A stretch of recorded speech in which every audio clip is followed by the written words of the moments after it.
Yo guys, we're back with another episode of Flawless Finance going live with the CEO, episode 11 this one will be.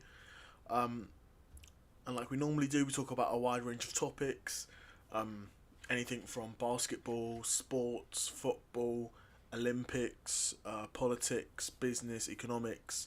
We can really talk about almost anything that comes up. So we'll be doing that, getting into it, but let's kick it off. Let's see what we got first. First things first, we've got Lauri Markkanen signing a new contract with the Utah Jazz, a $238 million contract. And that will be a 5-year extension with the Utah Jazz. Now that is a big contract for Lauri Markkanen. But Lauri Markkanen, it's a big extension, a long extension. They've probably overpaid a bit, but considering, Lauri Markkanen's skill set, what he brings to the team and what he can bring to the team, he's a very valuable asset. There's no doubt about that. $240 million is a lot of money over 5 years, but it's the way the league's going. He's still relatively young, from what I understand. That's a good move for the Utah Jazz because you've got Lauri Markkanen who can play the three. He plays the three role. He's a 7 foot, small forward. He can play power forward, but in my opinion, he's a bit small for a power forward. But defensively, he still gets around the court. Can guard. He can guard 1 through 4 pretty comfortably. I would say. I think offensively he's not quite physical enough to play the 4, but I think given the right matchups he can defend 4s. Certain four men in the NBA. Obviously, we know the Utah Jazz can't trade Markkanen for 6 months after re-signing him due to the new collective bargaining agreement. But Lauri Markkanen had a great season last season. Last season had a great season. He shot. Well, that wasn't last season. That season before last. Season before last, he averaged 25.6 points, 8.6 rebounds, and became an All-Star for the first time, and was the NBA's most improved player. And he continued in that vein this season, averaging 23 points per game, and shooting a lights out nearly 40% from threes, along with 8 rebounds a game. Now, you've got a 7 foot small forward who can shoot nearly 40% on his threes. This guy's, you're always going to get a contract. You're always going to be needed. The NBA teams are always going to need that. Big guys that can shoot the ball. That's never going out of fashion. That's never going out of fashion. And to be honest, there aren't many guys in the league that can do what Lauri Markkanen does, to be fair. So I'm saying maybe they've overpaid, but considering if you wanted a 7-footer who can shoot that sort of percentage from threes, 40%, who's a sniper, who's that size, Kevin Durant, who else? I'm drawing a blank. Brandon Ingram can't shoot at that sort of clip. And unless you're talking about guys who are, completely untradeable, like a Jokic. But he's a center. He's not a small forward. But to get a player like that in Lauri Markkanen is a great pickup for the Utah Jazz. A 5-year extension. If they keep him for those 5 years, he could really become a franchise player for them. He's currently 27, so he'll be 32 by the end of this contract. So they're getting him at a great time. And the Utah Jazz already have. Oh no, the Utah Jazz, they got rid of Rudy Gobert and Donovan Mitchell. Markkanen was then, given a lot more freedom and sort of showed that he could be more than just a stretch 4. He can play that 3 role. In my opinion, I would play him at that 3 role as a small forward because I don't think he's quite physical enough. Because ideally, you would have Markkanen at the 3, and then have a bigger, physical, more stretch 4, and then same for the 5 as well. Well, obviously, it's not always the case, but that's a great extension for the Utah Jazz, and be certainly interesting to see. They can't trade him for the next 6 months, but he's marketing. He wasn't the headline at the Utah Jazz, but he might become one of their most valuable assets. To be honest, but Utah is in a great position to build around marketing at this point.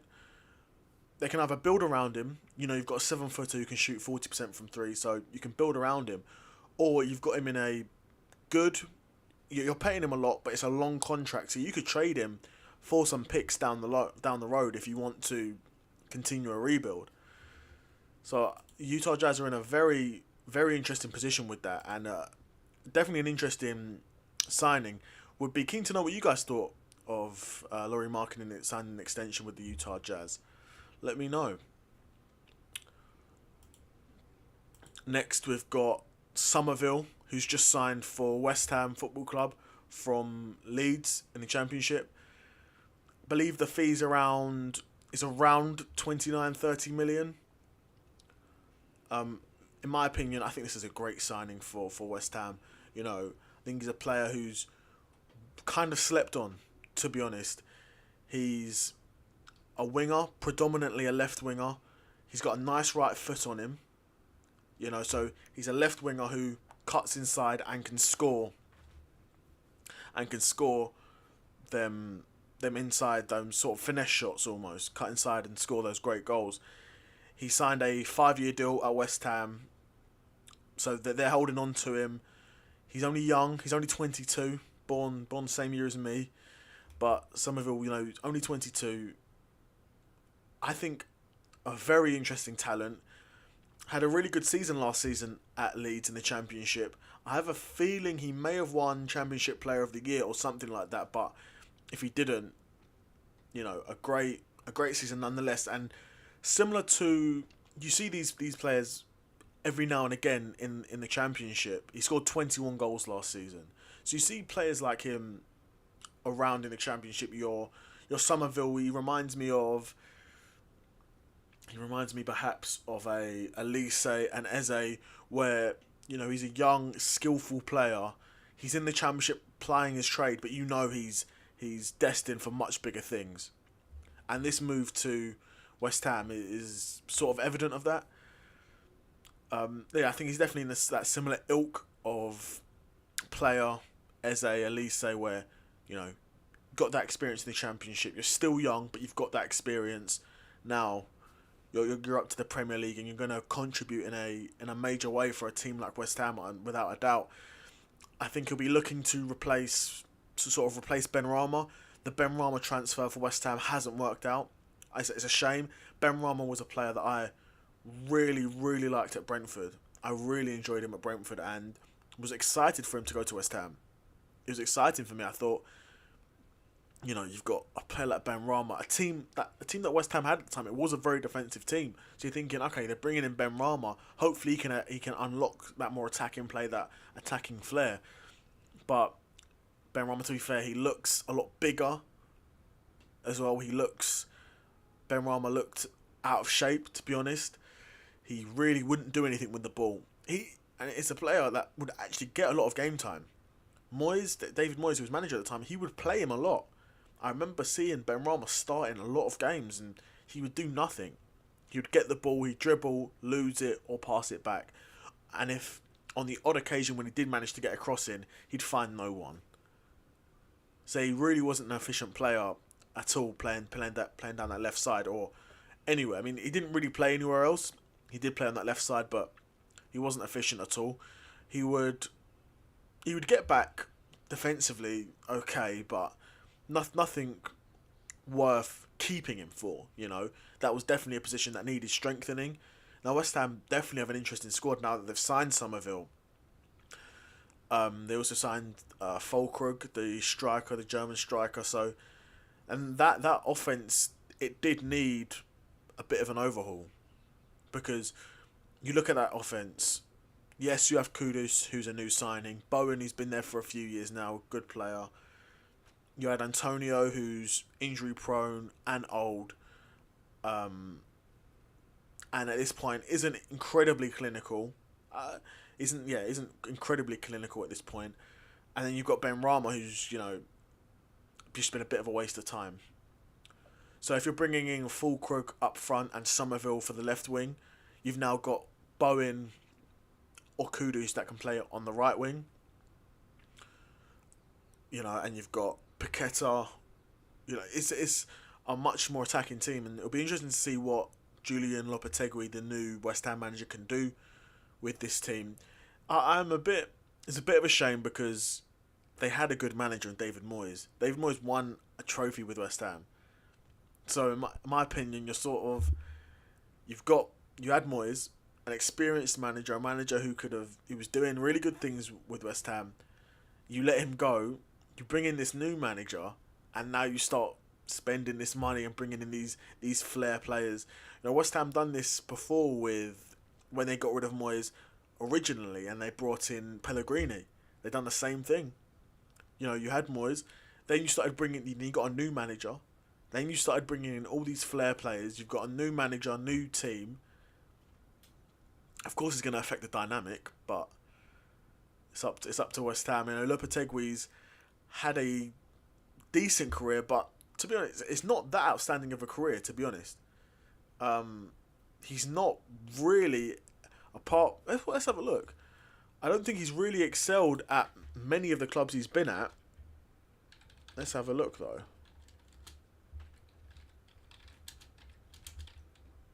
Let's have a look at his win rate. I know, to be fair, he did do a good job at West Ham, Wolves rather, where he was previously when he took over Wolves, who were bottom of the league, and then pulled them up to 13th. But he was gone within a season. He was gone within a season. Yeah, I'm looking at it. He was a Spain underage manager, under 21s manager.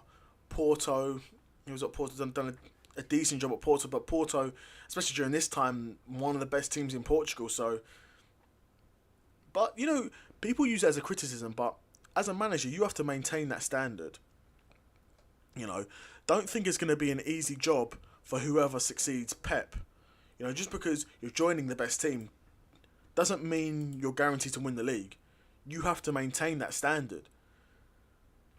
You do have to maintain that standard, but was at Porto for a bit. Then he was at Spain, didn't really do much at Spain, and eventually lost the Spain job because he wanted the Real Madrid job. I want to say this was after Zidane left, after he won the Champions League, and then Lopetegui came in.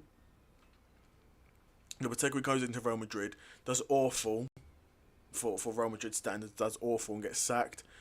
He then goes to Sevilla, where he's probably done his best work. It was probably his longest tenure at club football.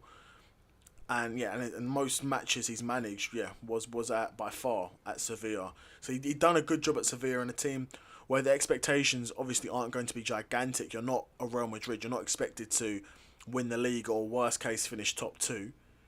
So that was interesting. And then spent the season at Wolves. Obviously joined in November of 2022 at Wolves, and they were bottom. They were really struggling. They were bottom.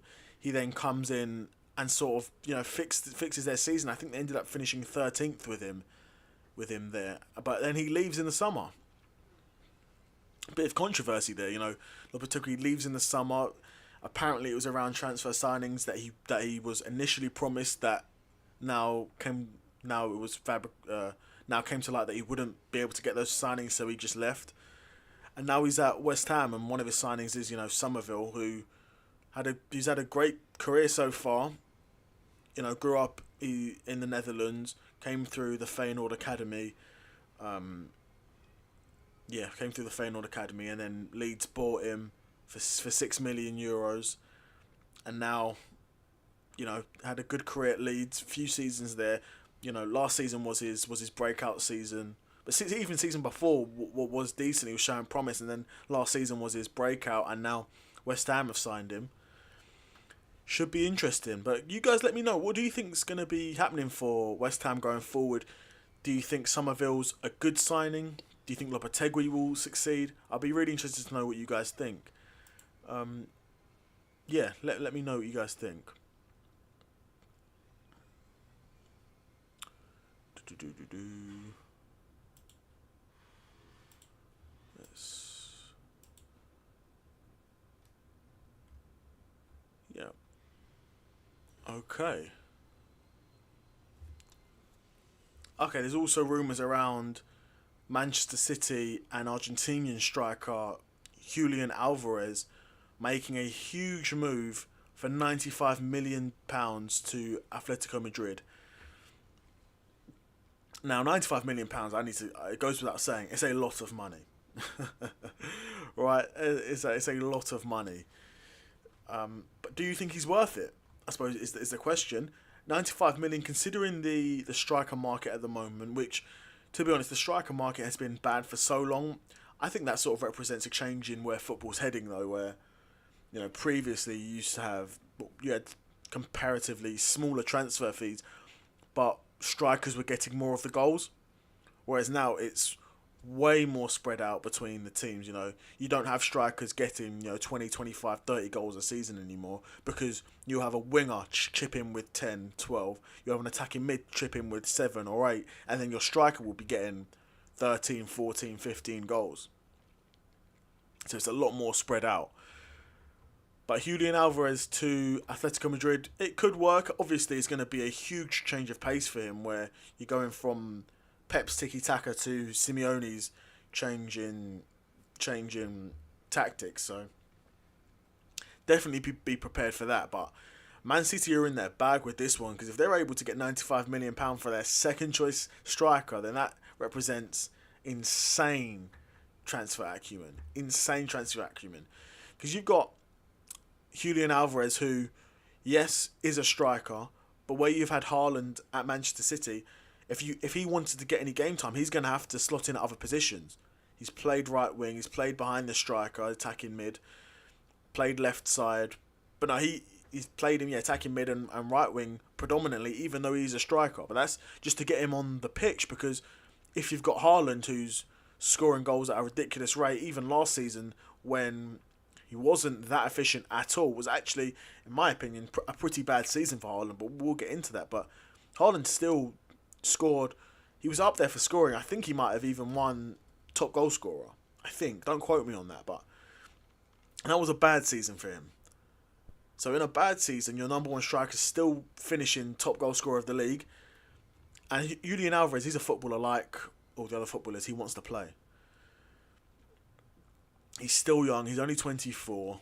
He wants to play. And he did get a bit. He has played a lot of football for Manchester City. Let's see what his. Yeah, he's played over 100 games for Manchester City. He's at 36 goals and 18 assists. So he's certainly not. He's no bum. He's certainly no bum. He's a player who's very accomplished. World Cup winner, of course. Premier League winner. Champions League winner.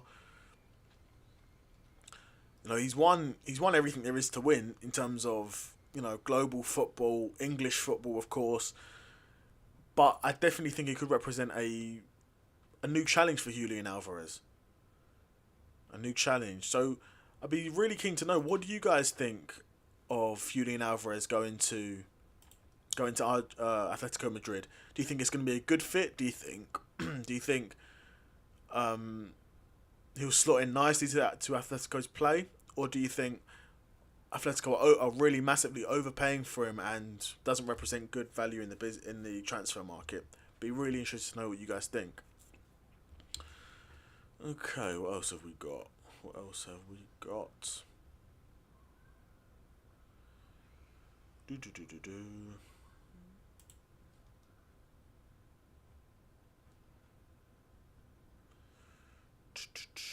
Let's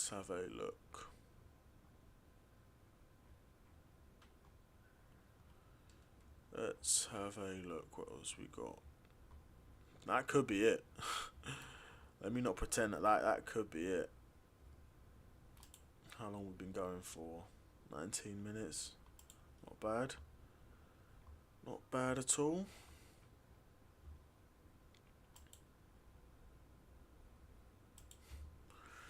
Let's see any NBA news.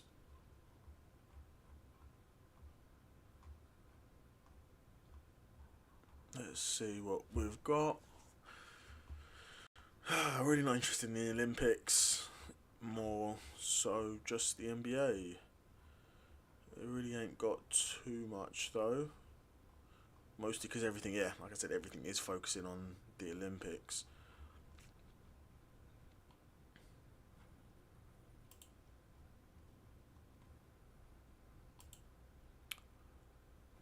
Okay, let's.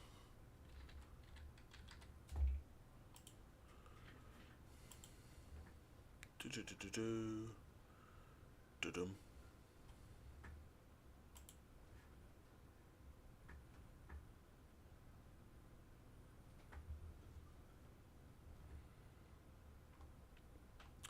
Well, yeah, let's have a look at a player that I really enjoyed. He's a player that's no longer in the NBA, but has had a very interesting career. I want to know what happened to Dwight Howard. Now, Dwight Howard is a 8-time All-Star, 8-time All-NBA, 5 times All-Defensive player. He's a 3-time Defensive Player of the Year, and at the moment, Dwight Howard cannot get a NBA team. He can't get an NBA contract. Now, above all of those accolades, for his career, Dwight Howard is averaging 16 points, 12 rebounds. He's one of the, quintessential big men of the late 2000s, early 2010s. During his time at the Orlando Magic, when he played every single game for 4 seasons straight.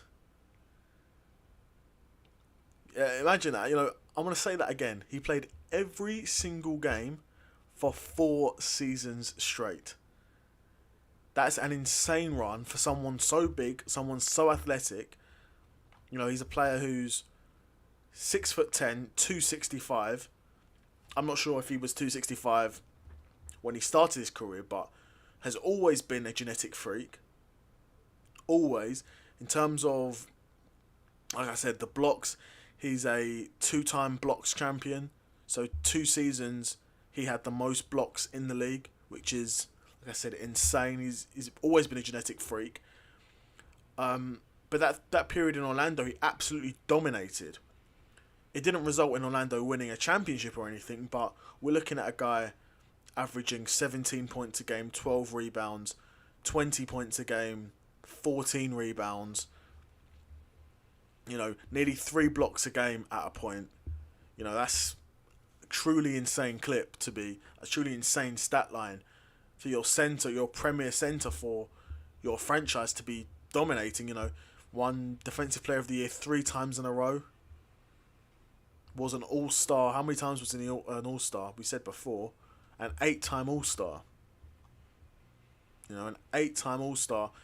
And at the moment he can't seem to even get a contract. Not even a minimum. But I think it all really started to go downhill for Dwight Howard towards the end of his time in Orlando.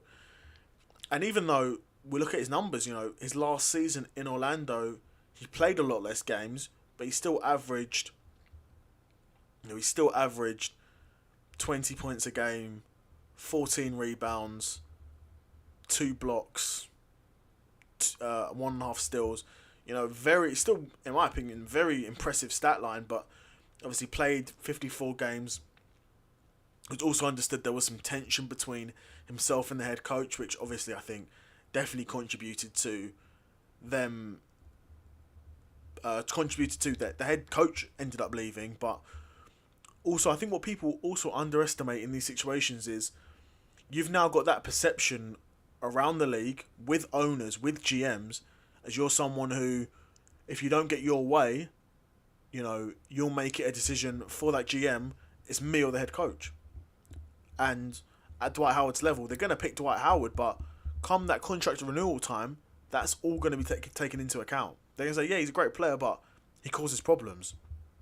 Yeah, he's a great player, but he put us in this difficult position where we had to sack a head coach who we didn't necessarily want to sack, but we wanted to keep Dwight Howard more, you know. He then went to the Lakers where we saw a bit of a dip, but to be honest, I think this is one of those situations that was blown a bit more out of proportion than it really should have been. So he joins the Lakers. He plays 76 games that season. So he's, you can't ask for too much more than that. He's playing 76 games a season at the age of 27. At that point at the Lakers, averages 17 points a game, 12 rebounds, and this was, sort of regarded by some as the sort of beginning of his downfall. But the kid's still averaging a double-double. And this is apparently bad for him. This is bad, and he's averaging a double-double. I think more so this came from that sort of lack of synergy with Kobe. And really, for Dwight Howard to be successful at the Lakers, he had to have a good relationship with Kobe. He had to. Because even in 2012, 2013, they weren't going to... At that point, Kobe had sort of solidified his sort of status in LA as a legend, because by that point he had won the championships by himself. So he'd won them with Shaq, obviously, and then won the championships himself with Pau Gasol. So Kobe wasn't going anywhere. Kobe, that goes without saying, Kobe wasn't going anywhere. Yeah, Kobe wasn't going anywhere, and the two just didn't seem to get along, which, unfortunately, when you're dealing with athletes, you're dealing with men, you're dealing with, alpha men at the peak of their game, you're not always going to agree. So this ended up in Dwight Howard getting moved to Houston, where he got to team up with James Harden. And again, was always going to be a bit more difficult because, similar to Kobe at LA, James Harden is a very ball-heavy, ball-dominant co-star. So, see, first season in Houston, he averages 18 points a game. Second season, he averages 15. Third season, he averages 13. So you can tell, by this point, Dwight Howard's seeing less and less of the ball. Harden's seeing more and more of the ball. And at this point, we're looking at Harden. He's in the MVP race. And he's competing for that. And he's carrying Houston to the playoffs. But again, his rebounds don't really take a huge dip. He averages 12 rebounds a game, 10 rebounds a game, 12 rebounds a game. He's still crashing the boards. So, all throughout his career, even if you're going to be partnering with a player who's going to be ball dominant, you can always rely on Dwight for the rebounds. But it's if Dwight is happy to play that role. Dwight isn't happy to just be your quintessential five guy, your quintessential big man, and not really touch the ball too much and just grab the rebounds. He's not happy with that. He wants to grab the rebounds. He wants to run the plays. He wants to catch dunks. He wants to post guys up. He wants the ball in his hand like any NBA superstar does. But unfortunately, he was a big man who was absolutely horrendous at shooting the three. And, we see further and further down his career, he sees less and less of the ball, because if you're not able to shoot the three at even a respectable clip, you're going to struggle to find a team. You are. You're going to struggle to find a team unless you're absolutely elite defensively.